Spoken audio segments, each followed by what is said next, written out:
Welcome all my dear students to Sudharma's Physics Classroom.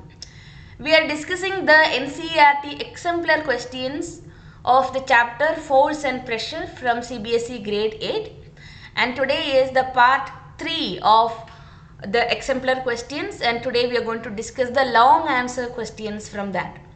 Already we have discussed the short answer questions and multiple choice questions and NCERT text back exercise for the same chapter.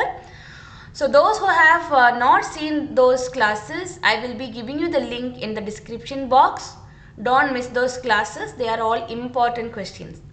So let's look into the long answer questions from this chapter.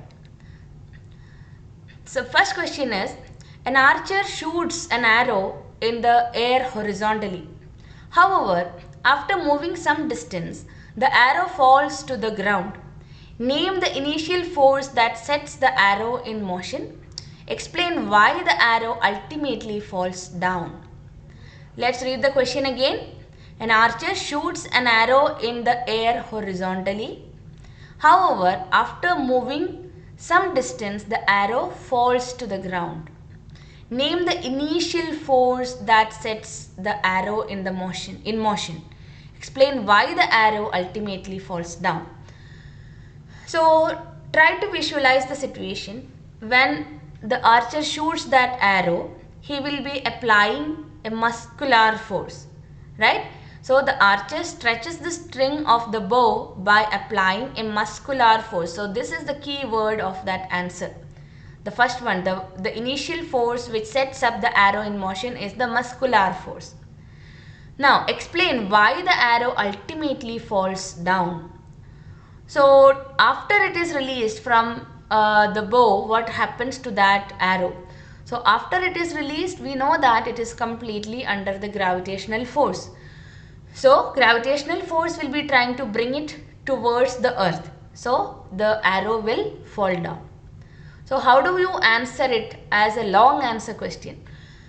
So it looks like a small answer, but when a question is asked for long answer type questions, say for example 3 mark, we are supposed to explain in detail.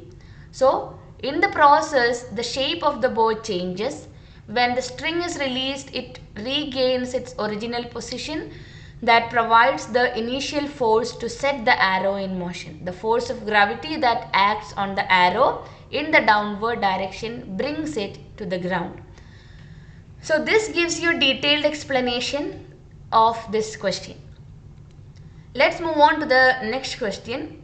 It's difficult to cut cloth using a pair of scissors with blunt blades. Explain. So here the key word is the pressure. So we know that pressure is inversely proportional to the area. Inverse proportionality means when one quantity is more, the other quantity will be less. So here the force, the pressure and the area, right? So when the area is less, the pressure will be more for a given amount of force. So if you have blunt blades, that means the area in contact with the surface, that is more. So the pressure will be less. So in order to cut the cloth using that blunt blades, we will have to apply more force because pressure is equal to force by area. So remember how to answer this question. When the area is more, the pressure is less for a given amount of force. So in order to cut the cloth with the help of a blunt blade, we will have to apply more force on that surface. So that is why it is becoming difficult. Blunt blades have larger area compared to the sharp edged blades.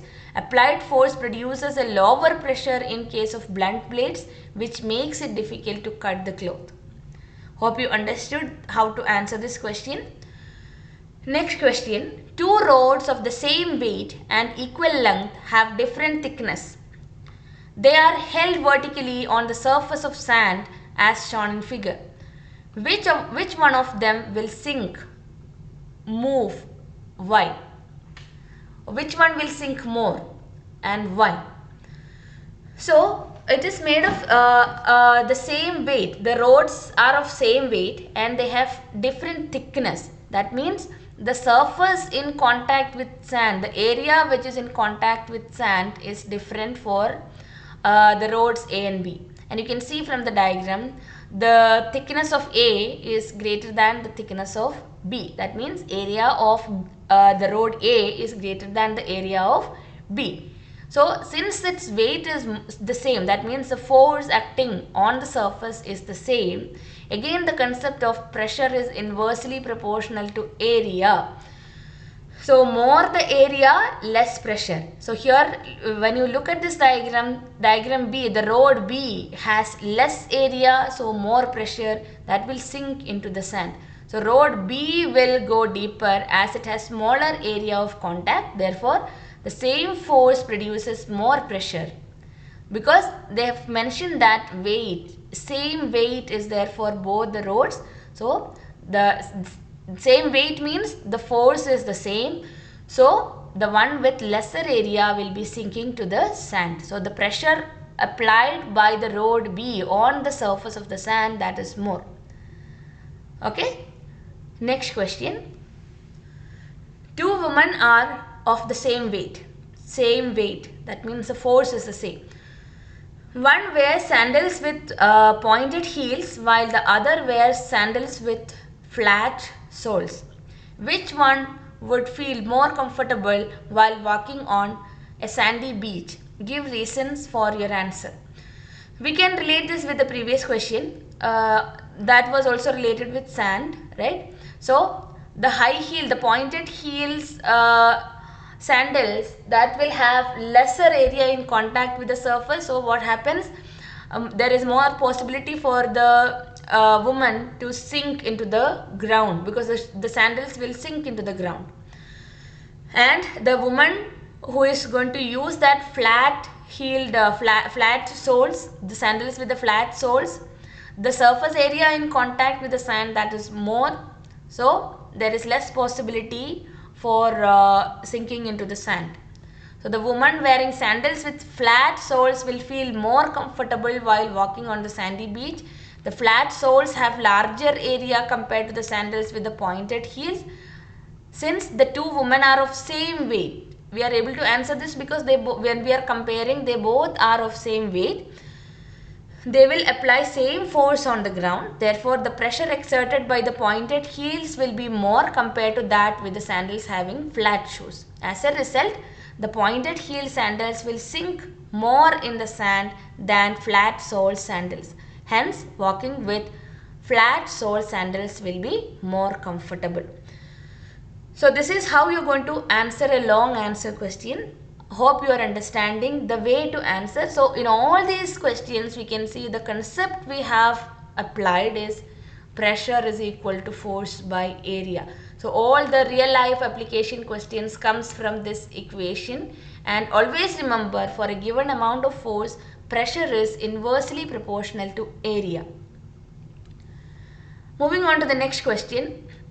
It is much easier to burst an inflated balloon with a needle than by a finger. Explain. If you want to burst an inflated balloon, you can take a needle and just break the balloon by pricking on the surface of that balloon. If you try it with your fingers, it may take a while to break the balloon. Why it is so? Again, the concept of pressure and area. When we prick the surface of an inflated balloon with a needle, it exerts a larger pressure because it has a smaller area of contact compared to your finger. So, large pressure pierces the surface of the balloon easily if you are using a needle. Okay. So, hope you understood this answer also. Moving on to the last question of this set. Observe the vessels A, B, C and D as shown in figure carefully.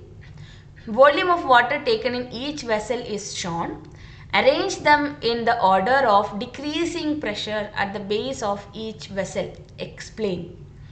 So, the diagram has given the volume of water in each vessel. So, vessel A has 300 ml, B contains 50 ml of water, C contains 500 ml of water and D contains 60 ml of water. So arrange them in the order of decreasing pressure at the base of each vessel. At the base, which one will exert more pressure? So the fluid pressure, it's mainly depending on the depth of the fluid surface. So when I say fluid, it means liquids and gases. You have already learned in detail about atmospheric pressure also. So when the depth increases, the pressure will be more at the bottom. So here you are not supposed to look at the volume. That volume is given to confuse you. Volume doesn't matter in the liquid pressure. We have to just figure out which one is at greater depth. So you can see the vessel D has more depth, right? So again, arrange them in the order of decreasing pressure.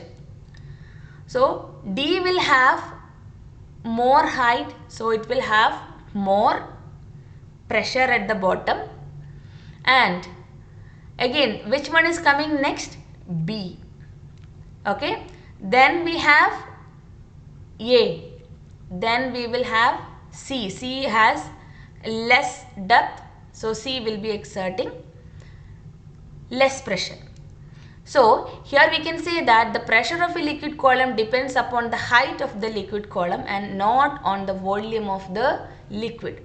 So just this is a typing error, just interchange. So the first answer, you can clearly see that in the diagram, more depth is for D, then B. We have to arrange in the order of decreasing pressure. D, B, then A, then C. That is the answer here. So always look at the depth, not on the volume of the liquid surface given there. Okay, so fluid pressure depends on the depth of the liquid. That is why we have seen the dams, the base of the dam is broadened in order to protect the dam from collapsing, because at the bottom of the dam there will be huge pressure. So it will be exerting more pressure on the surface of the dam. So if it is widened, then more surface area, so we can protect the dam, base of the dam. Hope you understood all the answers. So we are winding up with the chapter force and pressure here. So check with the chapter discussion and the NCERT text back exercise solutions and the most important NCERT exemplar questions, where you will be getting higher order thinking level questions. If you are new to the channel, please subscribe to the channel and press the bell icon for more classes. In the next class, I will be coming with a new chapter of grade 8. Thank you for watching. Bye.